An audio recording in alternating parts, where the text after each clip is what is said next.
हमको पढ़ना है यहाँ पे मिनरल एसेंशियल मिनरल एलिमेंट्स। मेरे पास कौन कौन से मिनरल एलिमेंट्स एसेंशियल हम इसको कंसीडर करते हैं।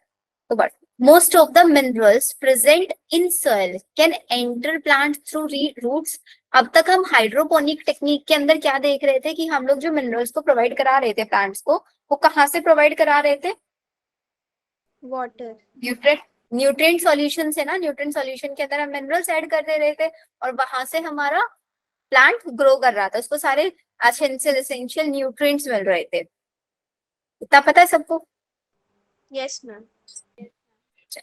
फिर आता है next, in fact more than 60 elements of the 105 discovered so far are found in different plants। अभी जो एलिमेंट्स है, एलिमेंट्स वही है हमारे जो हम केमिस्ट्री में पीरियोडिक टेबल्स के अंदर पढ़ते हैं ना, एलिमेंट्स,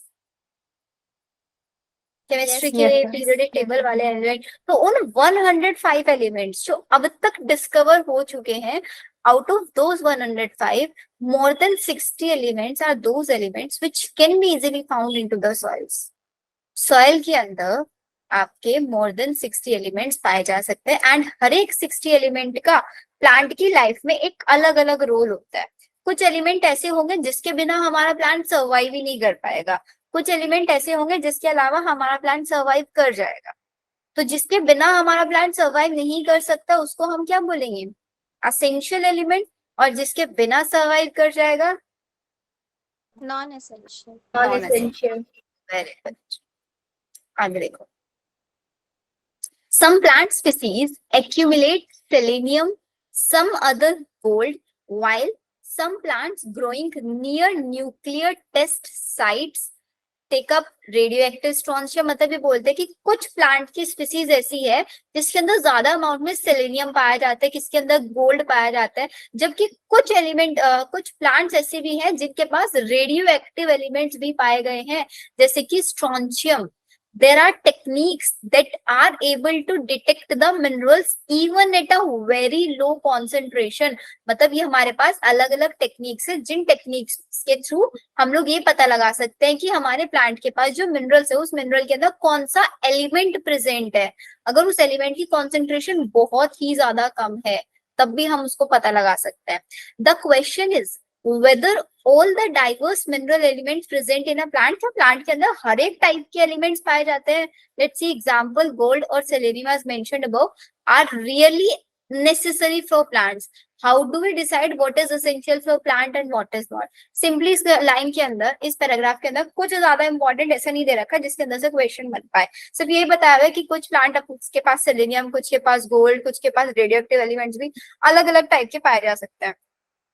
फिर बोलता है कि मोस्टली जितने भी हमारे प्लांट्स हैं मैक्सिमम के अंदर हमारा गोल्ड और सेलेनियम पाया ही पाया जाएगा, जितने भी all the diverse element present in element, जैसे कि गोल्ड एंड सेलेनियम। फिर ये बोलते हैं क्योंकि हमारे प्लांट्स के लिए रियली नेसेसरी है। अब बोलेंगे कि भाई किस एलिमेंट को हम नेसेसरी बोलेंगे और किस एलिमेंट को नेसेसरी नहीं बोलेंगे, कैसे हम डिसाइड करेंगे कि एलिमेंट नेसेसरी है या नहीं। Is this clear? Yes ma'am. Pass तो नहीं ला रहे ना ज्यादा? नो मैम, सही है। रेडियो एक्टिव स्ट्रॉन्शियम का मतलब? रेडियो एक्टिव स्ट्रॉन्शियम का मतलब ऐसे एलिमेंट जो अपने अंदर से रेडिएशन प्रोड्यूस करते हैं, कॉन्टिन्यूसली रेडिएशन एमिट करते रहता है। ये हमारे सॉइल में प्रेजेंट होता है? ये हमारे सॉइल के अंदर, लेकिन सब प्लांट्स के अंदर नहीं होता, कुछ प्लांट्स के अंदर होता है जिससे हम रेडियो एक्टिविटी डिटेक्ट कर सकते हैं। नेक्स्ट बहुत इंपॉर्टेंट, हमारे लिए भी हार्मफुल होंगे? प्लांट्स हमारे लिए, सारे प्लांट्स हार्मफुल नहीं है, कुछ प्लांट्स के जो सॉइल है वो हार्मफुल हो सकती है, कुछ प्लांट्स की सॉइल से। ओके। ठीक है। फिर आता है क्राइटेरिया फॉर एसेंशियलिटी, जिसके ऊपर आप लोगों का स्कूल एग्जाम में भी क्वेश्चन आ सकता है, एज वेल एज नीट में भी यहाँ से क्वेश्चन आएगा। अब तक जो क्वेश्चन आया था वो हाइड्रोपोनिक टेक्निक से आएगा। हाइड्रोपोनिक टेक्निक से कौन कौन से प्लांट, जैसे कि टमाटो, कुकुम्बर और लेट्यूस, ये थे ना तीन? Yes ma'am. ये हाइड्रोपोनिक टेक्निक किसने दी थी, कौन से साइंटिस्ट ने दी थी? जॉन जूलियस वॉन सैक ने दी थी, है ना? ये याद रखना, तीन क्वेश्चन यहाँ से। फोर्थ क्वेश्चन आपका यहाँ से बनेगा कि किसी भी एलिमेंट को हम एसेंशियल कैसे बोलेंगे, बहुत ध्यान से समझना है बिकॉज स्कूल एग्जाम के लिए भी बहुत ज्यादा इंपॉर्टेंट है। The element must be absolutely necessary for supporting normal growth and reproduction. कि अगर मैं चाहती हूँ कि मेरे प्लांट के अंदर नॉर्मल ग्रोथ एंड रिप्रोडक्शन पाया जाए तो इट मीन्स उस एलिमेंट जो है वो बहुत ज्यादा नेसेसरी होना चाहिए प्लांट की नॉर्मल ग्रोथ और रिप्रोडक्शन के लिए। अगर उस एलिमेंट की एब्सेंस हुआ प्लांट के अंदर तो प्लांट जो है उसकी प्रॉपर ग्रोथ अगर अफेक्ट हो रही है एंड उसका रिप्रोडक्शन अफेक्ट हो रहा है तो इट मींस वो एलिमेंट मेरे लिए क्या है, एसेंशियल है। In the absence of element the plant do not complete their life cycle and set the seeds. नहीं वो सीड्स बना पा रहा है, नहीं अपनी लाइफ साइकिल को कंटिन्यू कर पा रहा है। कब? उस एलिमेंट की एब्सेंस में जो एलिमेंट रिस्पॉन्सिबल है नॉर्मल ग्रोथ एंड डेवलपमेंट के लिए, उस केस में मैं उस एलिमेंट को एसेंशियल मान सकती हूँ। Then the requirement of the element must be specific, मतलब उस एलिमेंट की रिक्वायरमेंट इतनी स्पेसिफिक होनी चाहिए कि लेट सपोज वो एलिमेंट मेरे पास प्रेजेंट नहीं है, उस एलिमेंट की कमी कोई दूसरा एलिमेंट पूरी ना कर दे। लेट सपोज मेरी क्लास में आयशा नहीं आती है तो class like seems like boring because और कोई बच्चे नहीं बोलते, जैसे आयशा है, सुहानी, कोमल है, 3-4 बच्चे हैं जो बोलते हैं सिर्फ क्लास में। यही क्लास में नहीं आएंगे तो इनको कोई रिप्लेस नहीं कर सकता ना। तो these 3 students are very essential for this class. ऐसे एलिमेंट है कि अगर कोई एलिमेंट की डेफिशिएंसी हो गई, लेट्स सपोज क्लोरीन की डेफिशिएंसी हो गई और क्लोरीन का जो काम था, क्लोरीन का काम इतना स्पेसिफिक होना चाहिए कि कोई और एलिमेंट उस काम को परफॉर्म ही ना कर रहा हो। Not replaceable by another element. अगर किसी को हम रिप्लेस कर सकते हैं तो उसकी तो कोई इंपॉर्टेंस नहीं है ना। Yes, ma'am. बताओ। Yes, ma'am. Yes, in ma'am. Other word deficiency of only one element, कि एक एलिमेंट की deficiency can not be beat by supplying by any other element. कि एक एलिमेंट की डेफिशिएंसी हुई, उस डेफिशिएंसी को किसी दूसरे एलिमेंट ने आगे पूरा कर दिया, उस केस में हम उस एलिमेंट को कभी भी एसेंशियल कंसीडर नहीं करेंगे। वो थर्ड पॉइंट पढ़ो। The element may be directly involve in the metabolism of the plant. Plant के मेटाबॉलिज्म में डायरेक्ट इन्वॉल्वमेंट हमारे एलिमेंट्स का होना चाहिए। 3 पॉइंट। पहला, नॉर्मल ग्रोथ रिप्रोडक्शन कराना चाहिए, अनरिप्लेसेबल होना चाहिए, डायरेक्टली रोल होना, डायरेक्ट इन्वॉल्वमेंट होना चाहिए उसका मेटाबॉलिज्म। तीनों पॉइंट्स क्लियर Direct involvement मतलब? डायरेक्ट इन्वॉल्वमेंट का मतलब ये है कि कोई भी प्रोसेस हो रहा है, लेट सपोज हमारा, आप फोटोसिंथेसिस प्लांट्स के अंदर पढ़ोगे, जो वाटर होता है, वाटर की स्प्लिटिंग कराने के लिए मेरे को मैग्नीज आयन की जरूरत पड़ती है, तो मैग्नीज आयन डायरेक्टली वाटर पे एक्ट करता है, वाटर को स्प्लिट करा देता है। मैग्नीज के अलावा, मैग्नीज की अगर डेफिशिएंसी हो गई तो वाटर स्प्लिटिंग नहीं होगी। जैसे क्लोरोफिल है, क्लोरोफिल के अंदर मैग्नीशियम आयन पाया जाता है Mg। अगर मैग्नीशियम की डेफिशिएंसी हुई तो डायरेक्टली हमारा फोटोसिंथेसिस अफेक्ट होगा, प्लांट का मेटाबॉलिज्म अफेक्ट होगा ना। Yes, ma'am. ऐसा कोई एलिमेंट जो डायरेक्टली प्लांट के मेटाबॉलिज्म, प्लांट का मेटाबॉलिज्म जैसे रेस्पिरेशन हो रहा है, उसके अंदर फोटोसिंथेसिस हो रहा है, उसकी ग्रोथ हो रहा है, ऐसे वाले प्रोसेस को डायरेक्टली अफेक्ट करना चाहिए। Okay, ma'am. क्लियर?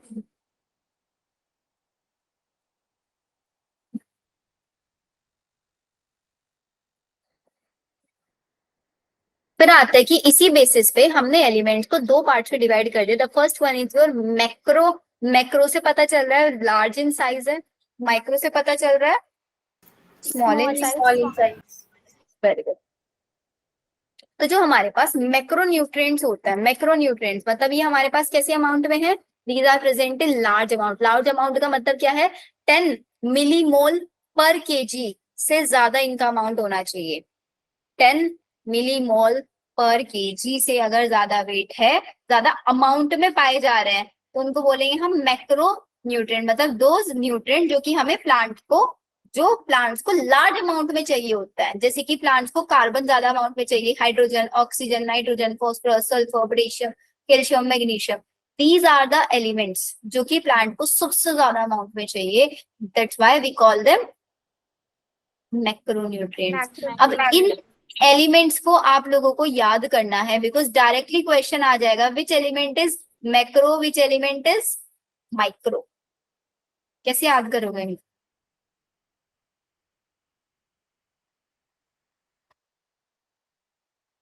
सोचो, कोई ट्रिक बनाओ।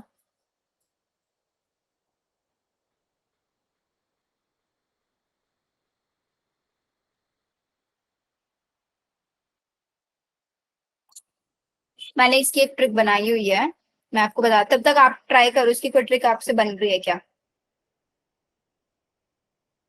मैम मैं बना रही हूँ। बनाओ बनाओ, लेट्स सी किसका सबसे ज्यादा दिमाग चलता है ट्रिक्स बनाने में।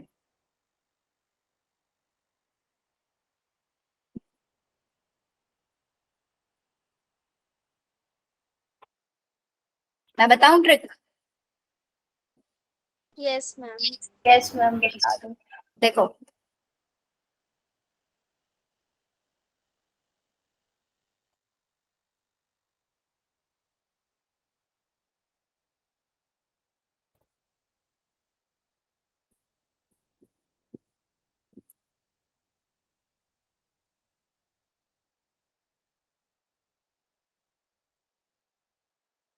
पढ़ना जरा इसको एक सीक्वेंस में अच्छे से वे में। CHON PKMG से का पढ़ो।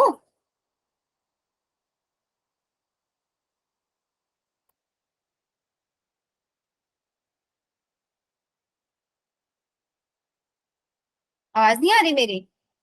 यस मैम आ रही है। आ रही है।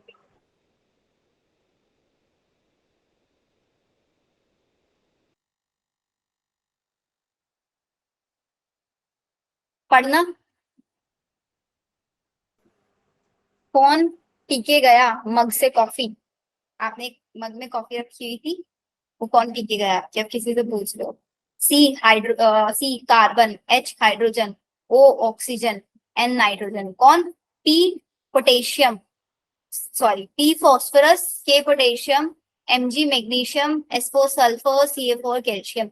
कौन पी के मग से कॉफी? कौन पी के गया एक्स्ट्रा ऐड कर सकते हो, वरना डायरेक्टली लिख लो कौन पी के मग से coffee. All these are the macronutrients which are required in large amount। कितना अमाउंट होना चाहिए? 10 मिलीमोल पर केजी ऑफ ड्राई वेट का इनका इतना वेट होना चाहिए। कार्बन, हाइड्रोजन, ऑक्सीजन, ये तीनों के तीनों किस में चाहिए होता है? CO2 और वाटर के लिए चाहिए होते हैं। बाकी सारे के सारे मिनरल न्यूट्रिशन सॉइल के अंदर पाया जाता है। कार्बन हाइड्रोजन, कार्बन CO2 की फॉर्म में लेते हैं, हाइड्रोजन ऑक्सीजन आपका वाटर की फॉर्म में लेते हैं। बाकी सब मिनरल न्यूट्रिशन सॉइल से रिलेटेड आ रहे। इज दिस क्लियर बच्चों? Yes, ma'am. Yes, ma'am. अच्छी लगी trick? Yes ma'am. Yes, ma'am. चलो इससे आसानी से आगे जाओ। माइक्रो वाले देखो। अब वो हमारे वो एलिमेंट जो कि स्मॉल अमाउंट में चाहिए, स्मॉल कितना? 10 से ज्यादा मैक्रो और 10 से कम वाले माइक्रो न्यूट्रिएंट। इसके trick: iron, manganese, copper, molybdenum, zinc, boron, chlorine, निकल। इसकी ट्राई कर सकते हो आप ट्रिक, ये मैं बता दूं? मैं बता दूं? आप बता दो। क्या देख, अच्छा पढ़ना खुद से, मैं लिख देती हूँ। ये ट्रिक जरूर लिख लेना एनसीईआरटी के साइड में ही।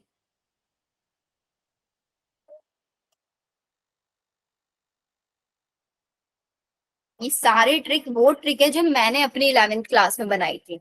अब देखो मैं अपने ही बच्चों को पढ़ा रही हूँ 11वीं क्लास वाले। एनिमल किंगडम याद है ना? एनिमल किंगडम की कितनी सारी ट्रिक्स मैं बढ़ा बढ़ा के मैंने आप लोगों को बताया था। वो सारे वही तरीके थे जैसे मैं खुद पढ़ती थी अपने टाइम में। मुझे लगता था कि वो सबसे ज्यादा इजी तरीका है चीजों को याद रखने का, और मुझे अब तक भी याद है। तो इट मीन्स अगर मैं आप लोगों को कोई ट्रिक्स बताऊंगी तो आप लोगों को भी हमेशा याद रहेगा। आप लोग मेडिकल फील्ड में जाओ, टीचिंग फील्ड में जाओ।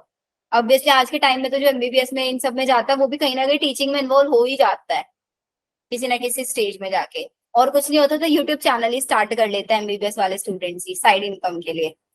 देखा होगा ना आप लोगों ने, तो वहीं पे जाके ये ट्रिक सिखा लेना। कहीं ना कहीं तो आपके शिवानी मैम का नाम आएगा ही कि हाँ हम लोगों ने शिवानी मैम से पढ़ी थी ये सारी ट्रिक्स। Yes, ma'am. बताओ। MN,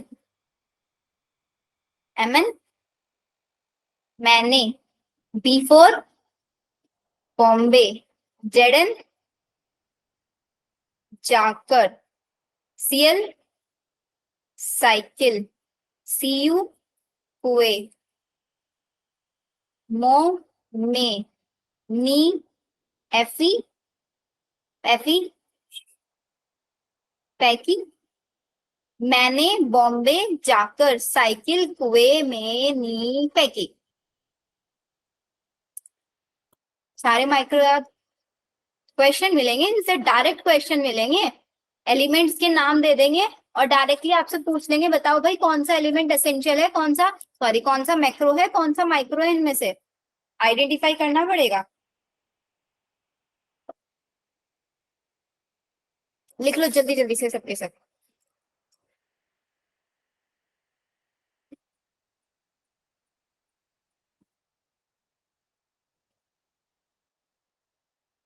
मैम ऊपर वाली ट्रिपल वाला।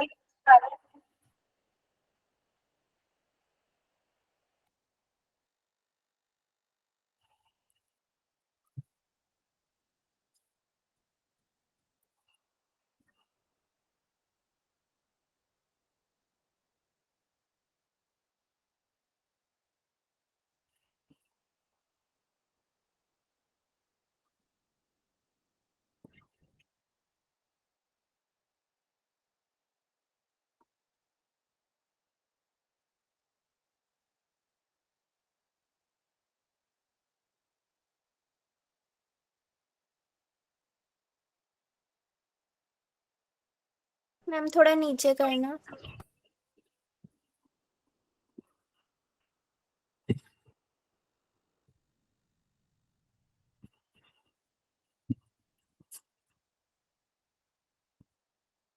मैम हो गया।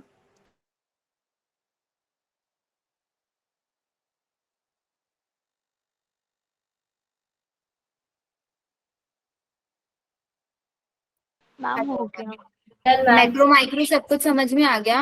अब एक बार काउंट तो कर लो कितने मैक्रो हैं। 1 2 3 4 5 6 7 8 9। 9 कितने हैं मैक्रो, और माइक्रो कितने हैं 1 2 3 4 5 6 7 8। 8 है हमारे पास माइक्रो। जरा देखना हमने सारे के सारे लिख लिए नहीं लिख लिए। 1 2 3 4 5 6 7 8 9। 1 2 3 4 5 6 7 8। 9 यहाँ पे और 8 यहाँ पे, ये होगा 9 और 8 टोटल 17। यस 17 ना, वही बोलते हैं in addition to the 17 essential element जो हमने अभी पढ़ लिए, there are some beneficial element. इनके अलावा भी कुछ एलिमेंट्स है जो हमारे लिए बेनिफिशियल है। वो क्या? सोडियम, सिलिकॉन, कोबाल्ट और सेलेनियम। सोडियम को लिखते हैं किससे? Na, silicon Si, cobalt Co, selenium Se। ऐसे they are required by higher plants, ये भी हमारे प्लांट्स रिक्वायर्ड होता है। अब ये बताते हैं कि जो एसेंशियल एलिमेंट्स है ना, उनको हम 4 कैटेगरीज में डिवाइड कर रहे हैं on the basis of their function. पहली कैटेगरी क्या है? वो एसेंशियल एलिमेंट्स जो कि आपके बायोमोलिक्यूल्स से बने हुए होता है। Essential element as components of biomolecules. जैसे कि हमें पता है फोटोसिंथेसिस में CO2 प्लस H2 हम लेते हैं, तो CO2 में मतलब कार्बन चाहिए, ऑक्सीजन चाहिए, हाइड्रोजन चाहिए, और हमारे पास नाइट्रोजन। नाइट्रोजन किसके लिए चाहिए? प्रोटीन। प्रोटीन नाइट्रोजन चाहिए होती है ना प्रोटीन में। तो हमारे ग्लूकोज, ग्लूकोज C6H12O6, यस और मैम। हमारा ग्लूकोज और प्रोटीन, मतलब हमारे जो बायोमोलिक्यूल्स है ग्लूकोज और प्रोटीन, उनके लिए हमको ये एसेंशियल चाहिए। कौन? Carbon, hydrogen, oxygen and nitrogen. Clear? Ma'am protein का कोई मॉलिक्यूलर फॉर्मूला है? प्रोटीन का कोई मॉलिक्यूलर फॉर्मूला नहीं होगा, because proteins are the long chains of amino acids. अब वो डिपेंड करेगा किस टाइप का अमाइनो एसिड है। टोटल 20 टाइप के अमाइनो एसिड्स होते हैं। फिर जिस मैम टाइप का अमाइनो नाइट्रोजन एसिड, भी कैसे बना होता है, क्योंकि स्मॉल यूनिट अमाइनो एसिड होता है। अमाइनो एसिड के अंदर ही तो नाइट्रोजन, पता है क्या होता है? जैसे कि सेंटर में कार्बन, हाइड्रोजन, एक R ग्रुप होता है, एक NH2 ग्रुप होता है, एक COH ग्रुप होता है। अमाइन ग्रुप प्रेजेंट होता है ना इसके अंदर, ये इसके अंदर नाइट्रोजन अमाइनो ग्रुप, इसीलिए तो अमाइनो एसिड, अमीन NH2, अमोनिया है ना, ammonia NH2, amine, amino acid, याद रहेगा नाइट्रोजन टू है। Yes ma'am. तो पहला ब्रॉड कैटेगरी समझ में आ गया क्या है। सेकंड कैटेगरी है कि energy related chemical compounds. Energy related chlorophyll. Chlorophyll क्या कराता है? फोटोसिंथेसिस। क्लोरोफिल की जब आप स्ट्रक्चर देखोगे ना, क्लोरोफिल के सेंटर में प्रेजेंट होता है क्या? मैग्नीशियम। तो मैग्नीशियम बहुत ज्यादा जरूरी है। Energy currency of the cell ATP. ATP adenosine triphosphate, तो हमको फॉस्फोरस भी चाहिए। बायोमोलिक्यूल्स में carbon, hydrogen, oxygen, nitrogen. Energy related में क्लोरोफिल की हेल्प से सनलाइट को ट्रैप करेंगे, तो हमको क्लोरोफिल का सेंट्रल एलिमेंट मैग्नीशियम होता है, मैग्नीशियम चाहिए, एनर्जी बनवाएंगे एटीपी, एटीपी पी मतलब फॉस्फोरस चाहिए। याद हो गया सेकेंड कैटेगरी भी। Third category, essential elements that activate और इनहिबिट एंजाइम्स, वो एलिमेंट्स जो एंजाइम्स जो कि हमारे प्लांट के मेटाबॉलिज्म में हेल्प करता है। ये एंजाइम जो है ना, ये रुबिस्को, ये सारे एंजाइम पेप्केज आप आगे आने वाले चैप्टर में पढ़ोगे, फोटोसिंथेसिस इन हायर प्लांट में भी पढ़ोगे, रेस्पिरेशन इन प्लांट के अंदर भी पढ़ोगे। तो एंजाइम की पावर को बढ़ाने के लिए कैटलिस्ट की जरूरत होती है ना, रिएक्शन रेट एनहेंस करना। तो बहुत सारी चीजें होती है जो एंजाइम की एक्टिविटी को कम भी कर सकता है और उसको बढ़ा भी सकता है। जैसे कि हमारे पास एक एंजाइम होता है जिसको हम बोलते हैं रुबिस्को। ये रुबिस्को अभी याद नहीं होगा, अभी समझ में नहीं आएगा, लेकिन जब रुबिस्को की पूरी साइकिल हम पढ़ेंगे ना, तब आपको समझ में आ जाएगा ये रुबिस्को। रुबिस्को की फुल फॉर्म राइबुलोज बाइफोस्फेट कार्बोक्सिलेज ऑक्सीजिनेज। इसको एक्टिवेट, ये क्या है, ऑक्सीजिनेज। जहां पे आपको पता है एंजाइम के एंड में एज आ जाता है, वो एंजाइम होता है सुक्रेज, लैक्टेज, है ना, पेप्केज, कार्बोक्सिडेज, लाइपेज, एज आ गया एंजाइम है। एंजाइम को एक्टिवेट करने वाला कौन है इसका, मैग्नीशियम। इसके साथ साथ फोस्फोइनोल कार्बोक्सिलेज एंजाइम को भी एक्टिवेट करने का काम किसका होता है, मैग्नीशियम आयन का होता है। एक और एंजाइम होता है अल्कोहल डीहाइड्रोजिनेज, जिसको हम रेस्पिरेशन इन प्लांट चैप्टर में पढ़ेंगे। उसको एक्टिवेट करने वाला कौन होता है, Zn+2। अब एक चीज आपको समझ में आ रही है, इस चैप्टर के शॉर्ट नोट्स बनाए जा सकते हैं, बनाए जा सकते हैं ना, बिल्कुल शॉर्ट वाले नोट्स। क्या लिख दो, रुबिस्को प्लस फोस्फोइनोल कार्बोक्सिलेज कौन एक्टिवेट करेगा, मैग्नीशियम Mg+2। फिर नीचे लिख दो अल्कोहल डीहाइड्रोजिनेज कौन एक्टिवेट करेगा, Zn+2। फिर नीचे नाइट्रोजिनेज कौन एक्टिवेट करेगा, MO। बायोमोलिक्यूल्स में कौन चाहिए, carbon, hydrogen, oxygen, nitrogen. Energy related में कौन चाहिए, मैग्नीशियम और फॉस्फोरस। बन सकता है शॉर्ट नोट्स, यस मैम। बनाया जा सकता है ना इजीली। अब यहाँ से आ गया। एमओ किसके लिए चाहिए, नाइट्रोजिनेज के लिए चाहिए, जो कि इसी चैप्टर के एंड में पढ़ेंगे हम, नाइट्रोजन मेटाबॉलिज्म के अंदर। फिर फोर्थ पॉइंट आता है कि हमारी सेल के अंदर ऑस्मोटिक पोटेंशियल को मेंटेन करने के लिए हमको पोटेशियम की जरूरत पड़ती है। आप लोगों को मैंने वो पढ़ाया theory, potassium malate theory. Yes ma'am, yes. उसमें K+ चाहिए था या नहीं चाहिए था, अगर K+ की एंट्री नहीं हो रही थी तो स्टोमेटा क्लोज रह जा रहा था, मैलेट आयन के साथ कन्वर्ट नहीं हो रहा था। तो पोटेशियम का रोल किसमें हो गया, स्टोमेटा की ओपनिंग एंड क्लोजिंग में। और स्टोमेटा की ओपनिंग एंड क्लोजिंग ही क्या मेंटेन करती है, ऑस्मोटिक पोटेंशियल। क्या रहेगी हमारी सेल की, वाटर पोटेंशियल बताएगा। चारों कैटेगरी सबको डन।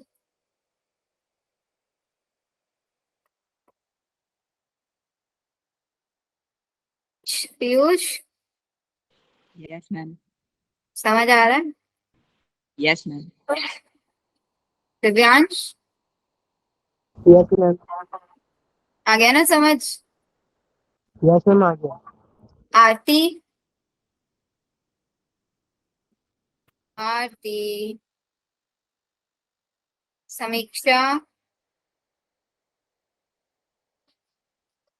समीक्षा, साजिया, यस मैम, समझ आ रहा है। Yes ma'am, yes ma'am.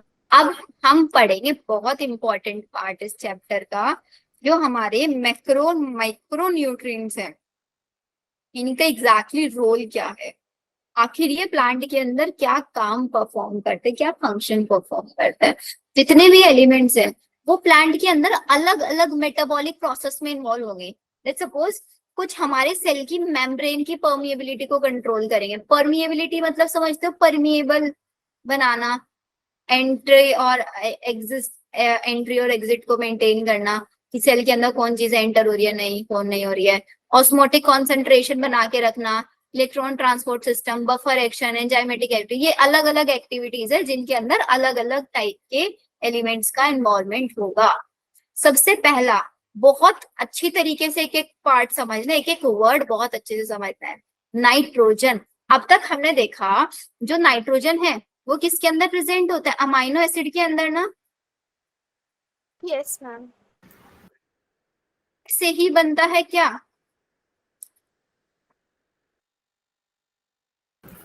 तीन। तो इसका मतलब नाइट्रोजन जो है उसका इंपॉर्टेंट काम क्या होगा, प्रोटीन का मेन कॉन्स्टिट्यूएंट होगा ये,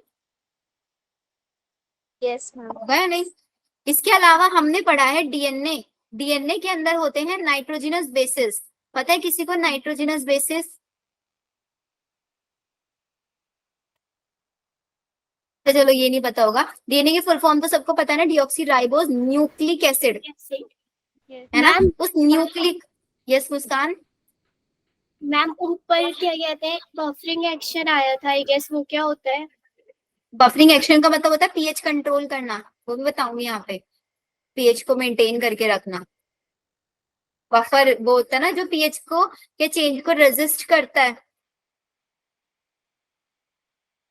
केमिस्ट्री में पढ़ा होगा, है ना।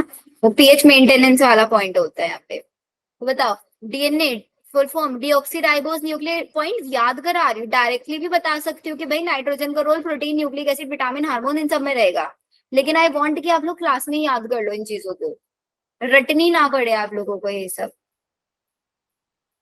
तो थोड़ा सा पार्टिसिपेशन दिखाओ, तभी मुझे समझ में आएगा कौन कौन सी टर्म्स आप समझ पा रहे हो, कौन कौन सी टर्म्स आपको नहीं समझ में आ रही है। पहला रोल समझ में आया नाइट्रोजन का प्रोटीन में कैसे होता है, कि नाइट्रोजन देखते ही आपके माइंड में आ जाना चाहिए, नाइट्रोजन प्रोटीन के अंदर होता है, नाइट्रोजन डीएनए के अंदर होता है, तो न्यूक्लिक एसिड के अंदर, नाइट्रोजन विटामिन में भी होता है, तो आपके माइंड में आ जाना चाहिए इस एलिमेंट को देखते ही ये सारी चीजें। Yes, ma'am. Deoxyribose nucleic acid and nucleic, तो इसका मतलब हमारे न्यूक्लिक एसिड्स के अंदर भी प्रेजेंट होगा, न्यूक्लिक एसिड का मतलब होता है डीएनए। इसके साथ साथ ये हमारे विटामिन और हॉर्मोन्स के अंदर भी प्रेजेंट होता है।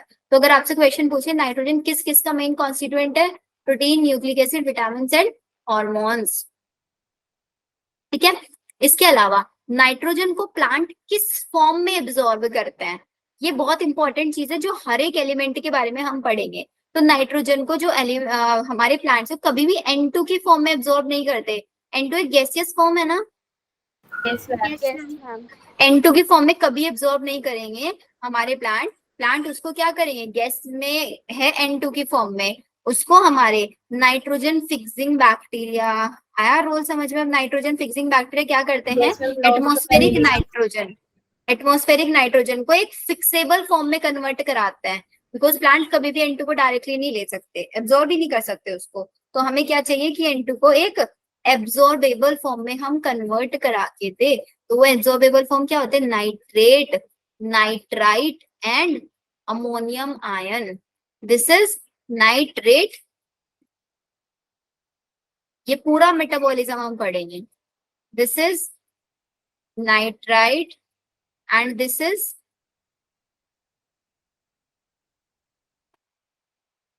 अमोनियम आयन, ठीक है। नाइट्रोजन सारे प्लांट्स के लिए बहुत ज्यादा जरूरी होगा, होगा या नहीं, क्योंकि प्लांट प्रोटीन, अब हमने पढ़ा है meristematic tissues are those tissues which continuously divide, Yes, ma'am. Cell division chapter पढ़ा है, सेल डिवीजन चैप्टर के अंदर हमारा G2 फेज में प्रोटीन सिंथेसिस होता है।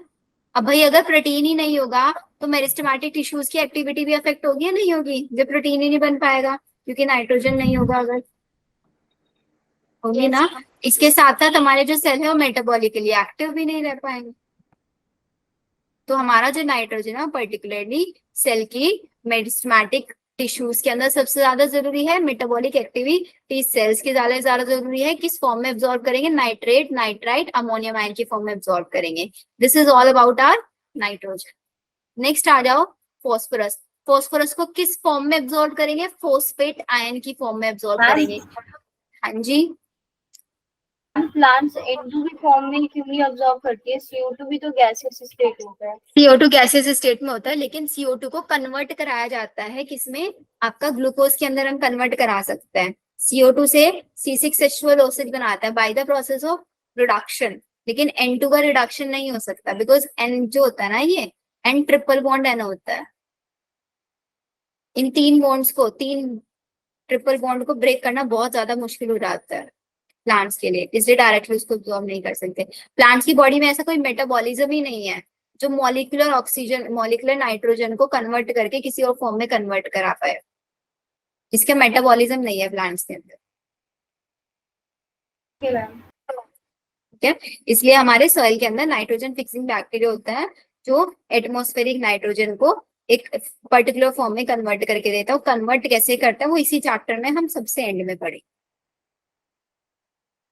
फिर आता है फोस्फोरस। फोस्फोरस किस फॉर्म में एब्जॉर्ब होता है? फोस्फेट आयन की फॉर्म में। ठीक है, फोस्फोरस जो होता है पी, फोस्फोरस, वो पढ़ा है cell membrane, glycolipid, yes ma'am. Yes ma'am.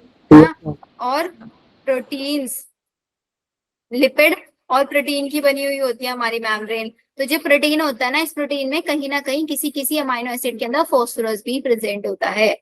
जिन्हें तो अगर फॉस्फोलिपिड बोलते हैं, क्या क्या, फॉस्फोलिपिड भी बोलते हैं। हाँ फोस्फोलिपिड्स भी तो बोलता है ना, ग्लाइकोलिपिड नहीं, ग्लाइकोलिपिड का फोस्फोलिपिड ही तो बोलता है उसको। ग्लाइकोलिपिड तो कन्वर्ट करता है गोल्जी अपरेटस ना। Yes ma'am. हाँ, फोस्फोलिपिड बोलता है। तो ये हमारा फॉस्फोरस प्रोटीन्स के अंदर भी प्रेजेंट होता है, साथ साथ हमारे लिपिड के साथ भी प्रेजेंट होता है। तो 10 proteins, nucleic acid, nucleic acid because जो डीएनए होता है ना, डीएनए 3 चीजों से मिलकर बना होता है, sugar, nitrogenous base and phosphate. तो अगर हमारा फोस्फोरस नहीं होगा तो डीएनए भी अफेक्ट होगा, मतलब न्यूक्लिक एसिड्स भी अफेक्ट होंगे, या फिर न्यूक्लियोटाइड्स भी अफेक्ट होंगे। तो इसका मतलब it is required for all phosphorylation reaction. ये जो फोस्फोराइलेशन रिएक्शन है ना, ये पूरा का पूरा आप पढ़ोगे photosynthesis in higher plant chapter के अंदर, कि कैसे हम फोस्फोराइलेशन करा रहे हैं। और इसके साथ साथ ATP, adenosine try phosphate, adenosine triphosphate, तो एनर्जी करेंसी भी अफेक्ट होगा या नहीं होगा फोस्फोरस की वजह से? उसी को फोस्फोराइलेशन बोला है, ये एटीपी का बनवाना, एडिनोसिन ट्राइफॉस्फेट का फॉर्मेशन करना, those process are known as phosphorylation, phosphate containing compounds का फॉर्मेशन। फिर आता है पोटेशियम। पोटेशियम जैसे ही आपके सामने आएगा, पोटेशियम मैलेट थ्योरी याद आएगी या नहीं आएगी माइंड में? Yes ma'am. समझ में आया वो आउट ऑफ एनसीईआरटी कॉन्सेप्ट क्यों पढ़ाया जाता है हम लोगों को? पोटेशियम वाला, पोटेशियम मैलेट थ्योरी बताया था ना आउट ऑफ एनसीईआरटी। तो इसको के प्लस की फॉर्म में एब्जॉर्ब करता है। सबसे ज्यादा अबंडेंट अमाउंट में हमारे मेरिस्टेमेटिक टिश्यूज को चाहिए होता है। देखो क्वेश्चन आएगा, पोटेशियम सबसे ज्यादा अमाउंट में कौन सी सेल्स को, कौन से पार्ट को चाहिए होता है? मेरिस्टेमेटिक टिश्यूज को चाहिए होता है, बर्ड्स को, लीव्स को एंड रूट्स की टिप्स को। पोटेशियम मैलेट थ्योरी से याद आता है कि आपका opening and closing of stomata करता है। इसके साथ साथ अनायन कटायन बैलेंस भी मेंटेन करके रखता है सेल के अंदर, क्योंकि पोटेशियम सब्सिडरी सेल से निकल के गार्ड सेल के अंदर आ रहा था, सब्सिडरी सेल से निकल के गार्ड सेल के अंदर आ रहा था, और वहां से H पॉजिटिव रिटर्न जा रहा था, H पॉजिटिव जा रहा था। तो एक अनायन कटायन बैलेंस बनेगा या नहीं बनेगा सेल के अंदर? अब फोस्फोरस प्रोटीन सिंथेसिस में भी हेल्प होता है। इसके साथ साथ ये एंजाइम्स का भी एक्टिवेशन कराता है और सेल की टर्जिडिटी को भी मेंटेन करता है। क्यों टर्जिडिटी को मेंटेन करता है? बिकॉज स्टोमेटा ओपन रहेंगे तो वाटर ज्यादा लॉस होगा, स्टोमेटा क्लोज हो जाएंगे तो वाटर लॉस नहीं होंगे। टर्जिड सेल बैलेंस एक बार रिपीट कर दो। अनायन कटायन बैलेंस वाला उससे याद रखना कि हम लोगों ने पढ़ा था ना, गार्ड सेल्स के बाहर सब्सिडरी सेल्स होता है, सब्सिडरी सेल से निकल के पोटेशियम गार्ड सेल के अंदर आता है, फिर वो मैलेट के साथ कन्वर्ट होके पोटेशियम मैलेट बनवाता है। फिर रिटर्न में हम वहां पे सब्सिडरी सेल को, क्योंकि वहां से के पॉजिटिव निकल के अंदर आ रहा है, वहां पे क्या आ जाएगा? नेगेटिव चार्ज आ जाएगा, क्योंकि पॉजिटिव चार्ज वहां से निकल के आ गया। फिर उसको वापस से हम H पॉजिटिव आयंस देते हैं, क्योंकि मेलिक एसिड बनता है, मेलिक एसिड कन्वर्ट हो जाता है मेलेट आयन और H पॉजिटिव में, वो H पॉजिटिव रिटर्न हम देते हैं। इसको अनायन कटायन बैलेंस बोलते हैं। अनायन मतलब नेगेटिव चार्ज, कटायन मतलब positive charge. Negative positive charge को मेंटेन करके रखने में भी ये हेल्प करता है।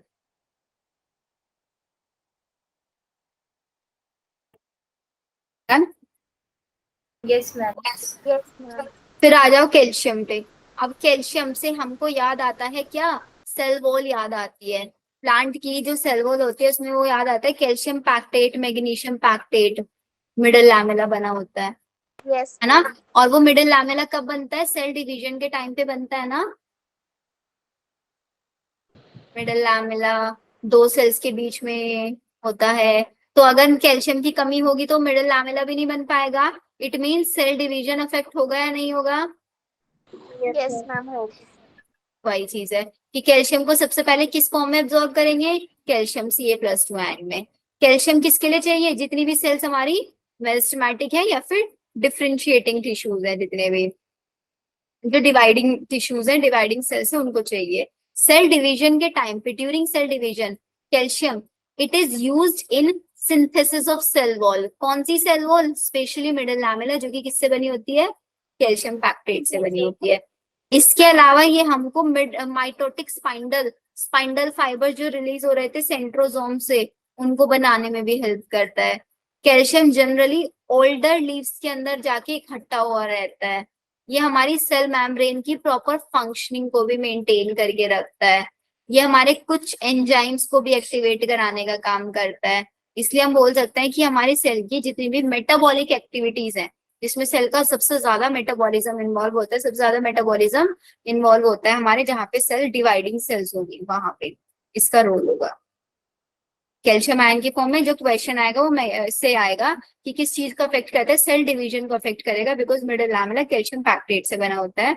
माइटोटिक स्पाइंडल इसी का बना होता है। एक्यूमुलेट कहाँ पे होगा आपका, ओल्डर लीव्स के अंदर होगा आपका। ये सेल मेम्ब्रेन की नॉर्मल फंक्शनिंग के लिए भी हमारा जरूरी है, ठीक है मैम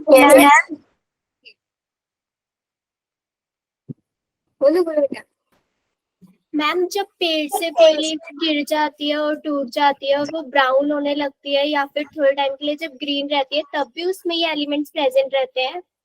तब भी उसके अंदर एलिमेंट्स प्रेजेंट रहते हैं, क्योंकि मैंने आप लोगों को शायद ट्रांसपोर्टेंट प्लांट चैप्टर के अंदर पढ़ाया होगा। जब लीफ का सेनेसेंस हो रहा होता है, तो सेनेसेंस के टाइम पे जो मोबाइल आयंस होते हैं, वो तो क्या हो जाता है, वो तो वापस से यंग पार्ट में चले जाते हैं। लेकिन जो Yes. इमोबाइल आयंस होते हैं, वो तो लीफ के पास ही रह जाते हैं, वो सारे के सारे लीव्स के साथ गिर जाते हैं और वेस्ट हो जाते हैं। एग्जैक्टली इसीलिए तो कुछ जो ग्रेजिंग एनिमल्स होता है, वो जो उस पे लैंड पे पड़ी हुई लीव्स होती है, उनको खाते रहते हैं। फूड कहाँ से मिल रहा है, वो आयंस, वो मिनरल्स ही तो मिल रहा है उनको उसके थ्रू। Yes ma'am. ठीक है, फिर आता है हमारे पास मैग्नीशियम। मैग्नीशियम किस फॉर्म में एब्जॉर्ब होता है, Mg+2 की फॉर्म में। हाँ जी, यहाँ पे लिखा है कि जो हमारे कैल्शियम होता है वो सिंथेसिस ऑफ सेल वॉल, तो सेल वॉल में भी कैल्शियम का कोई वो होता है? पर्टिकुलरली लिखा है ना आगे, पर्टिकुलरली किसमें, मिडल लैमेला में, पर्टिकुलरली कैल्शियम पैक्टेट की जैसे मिडल लैमेला, क्योंकि middle lamella is also a part of cell wall. पहले मिडिल लैमेला बनता है, फिर उसकी इनर साइड में primary wall, secondary wall, tertiary wall ऐसे बनती है, सिखाया था ना। Yes ma'am. Middle lamella is also part of cell wall, इसलिए बोला आगे, इसीलिए आगे लिखा ना पर्टिकुलरली, एंड नहीं लिखा कि cell wall and middle lamella, particularly. Magnesium किस फॉर्म में एब्जॉर्ब होता है, Mg+2 की फॉर्म में, ठीक है। अब मैग्नीशियम अभी मैंने बताया था किसका सेंट्रल एलिमेंट होता है, क्लोरोफिल का। Yes ma'am. Yes ma'am. Chlorophyll का सेंट्रल एलिमेंट होता है। तो मैग्नीशियम की कमी हुई, क्लोरोफिल अफेक्ट की स्ट्रक्चर अफेक्ट हो जाएगी, एंड क्लोरोफिल अफेक्ट हुआ तो फोटोसिंथेसिस अफेक्ट हो जाएगा, होगा, फोटोसिंथेसिस नहीं होगा। और फोटोसिंथेसिस में अगर फूड नहीं बनेगा तो फूड का ऑक्सीडेशन कैसे हो पाएगा, रेस्पिरेशन भी नहीं हो पाएगा, है ना। तो डायरेक्टली चीज याद रखनी है, मैग्नीशियम किसका आयन है, क्लोरोफिल का। क्लोरोफिल नहीं, फोटोसिंथेसिस नहीं, फोटोसिंथेसिस नहीं, रेस्पिरेशन नहीं, ये चीज आपको याद रखनी है, ठीक है। मैग्नीशियम इसके अलावा आपका डीएनए और आरएनए की सिंथेसिस में भी हेल्प करता है, क्योंकि हम लोगों ने पढ़ा था, किसके अंदर पढ़ा था हम लोगों ने, cell the unit of life chapter में, राइबोसोम की लार्ज यूनिट और स्मॉल यूनिट को बाइंड कराने में कौन हेल्प करता है, मैग्नीशियम।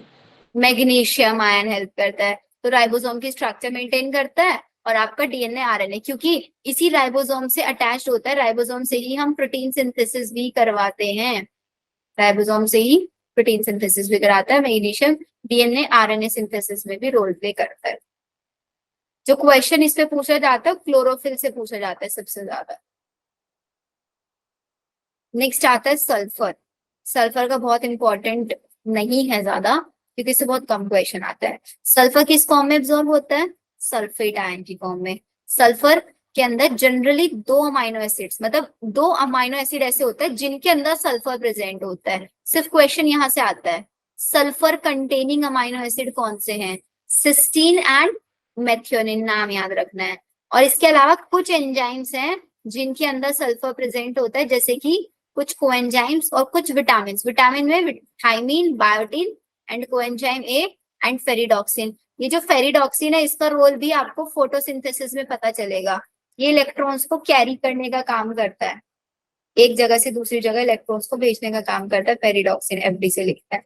तो सल्फर में जनरली याद रखना है, sulphur containing amino acid cysteine, methionine. इसका मेन कॉन्स्टिट्यूएंट होता है कुछ कोएंजाइम, जैसे कि आपका कोएंजाइम ए, विटामिन जैसे कि thiamine and biotin. All done? Yes ma'am. Ma'am. आगे आयरन। आयरन क्या कहता है? आयरन किस फॉर्म में एब्जॉर्ब होता है? Ferric ion. This is very important. Fe+3 की फॉर्म में होता है। बच्चे कंफ्यूज हो जाते हैं, Fe+2 लिख देता है, कभी Fe+3 लिख देता है। Fe+3 की फॉर्म में होता है।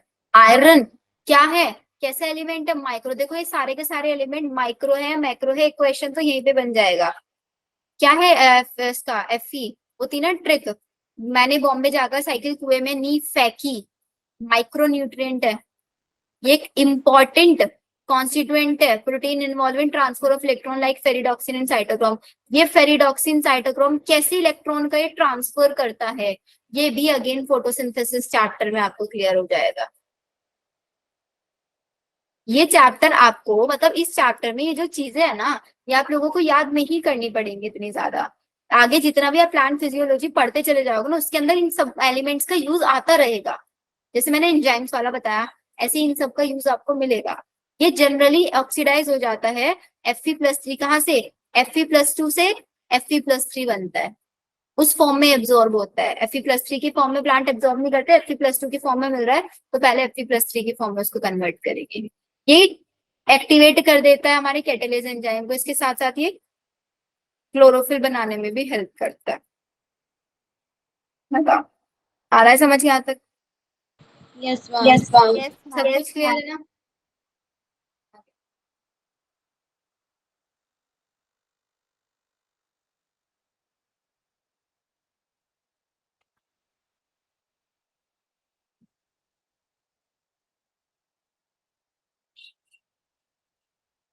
नेक्स्ट आता है मैग्नीज। मैग्नीज को कैसे लिखते हैं Mn?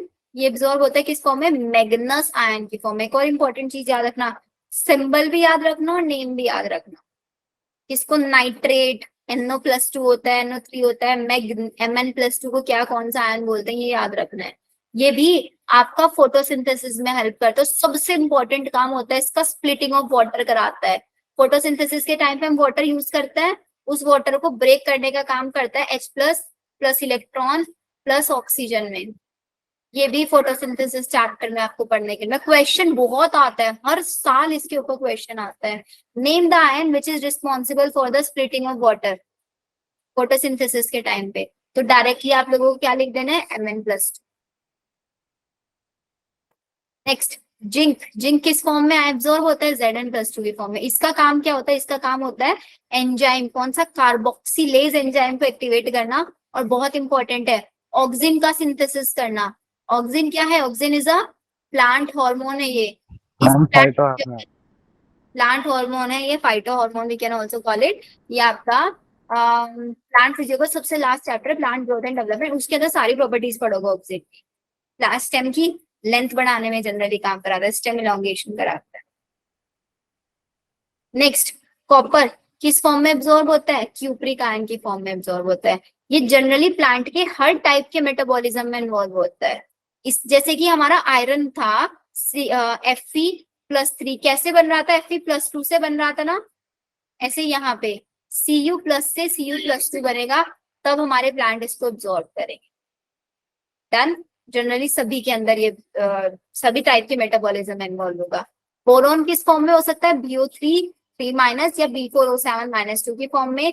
इसका काम होता है, it is required for uptake and utilisation of calcium. Calcium metabolism में बोरोन हेल्प करता है कि प्लांट जो है वो इजीली कैल्शियम को ले ले, कैल्शियम को यूटिलाइज कर ले, उसमें ये आपका हेल्प करेगा। यस दिव्यांश?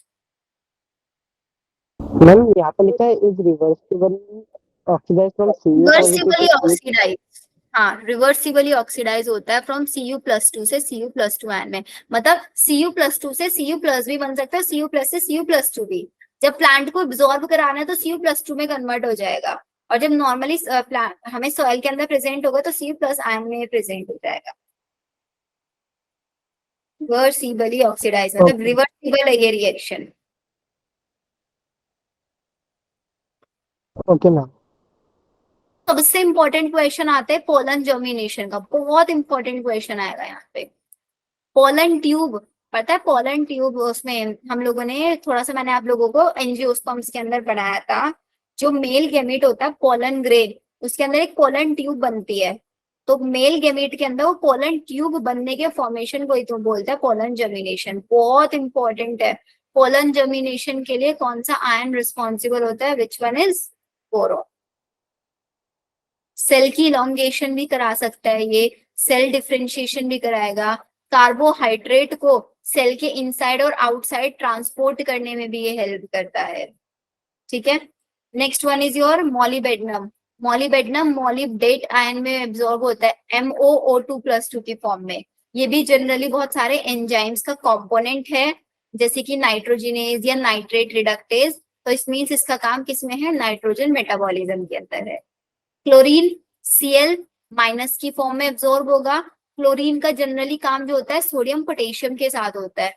बहुत इंपॉर्टेंट चीज याद रखना, वाटर स्प्लिटिंग रिएक्शन के लिए बहुत जरूरी होता है chlorine. Chlorine is responsible for water splitting reaction. And oxygen जो इवॉल्व होती है ना फोटोसिंथेसिस पे, CO2 + H2O C6H12O6 + O2, उस ऑक्सीजन को रिलीज कराने में क्लोरीन का बहुत इंपॉर्टेंट काम होता है। और इसीलिए ये आपका अनायन और कटायन बैलेंस में भी रोल प्ले करती है। अब माइंड में बहुत सारी चीजें मिक्सअप से फील हो रही होंगी कि मैम ये तो बहुत सारा होगा, कैसे याद करेंगे?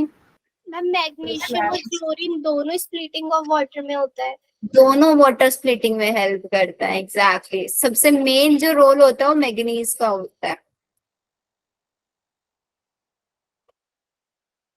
सबसे इंपॉर्टेंट चीज है, पहला question pollen germination, water splitting, अनायन cation balance, opening and closing of stomata, protein metabolism, ATP बनवाने में कौन हेल्प करता है।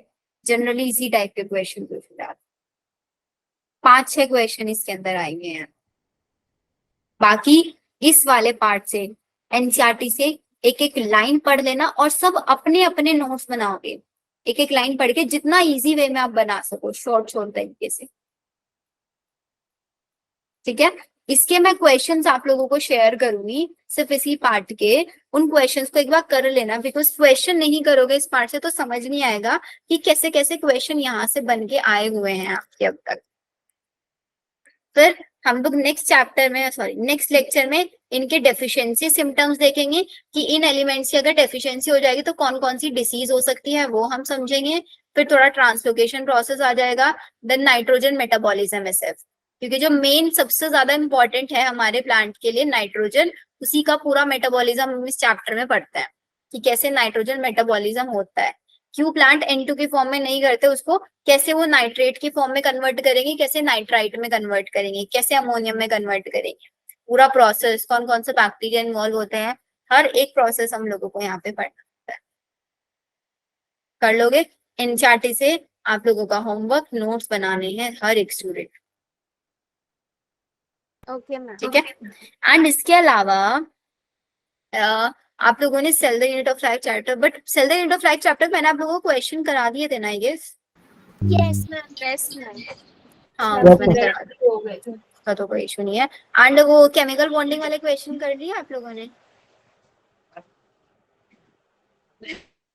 केमिकल बॉन्डिंग वाला और क्वेश्चन वाला अच्छे लगे क्वेश्चंस? वो जो मैंने PDF भेजा था आकाश वाले, मैम बहुत अच्छे क्वेश्चंस थे।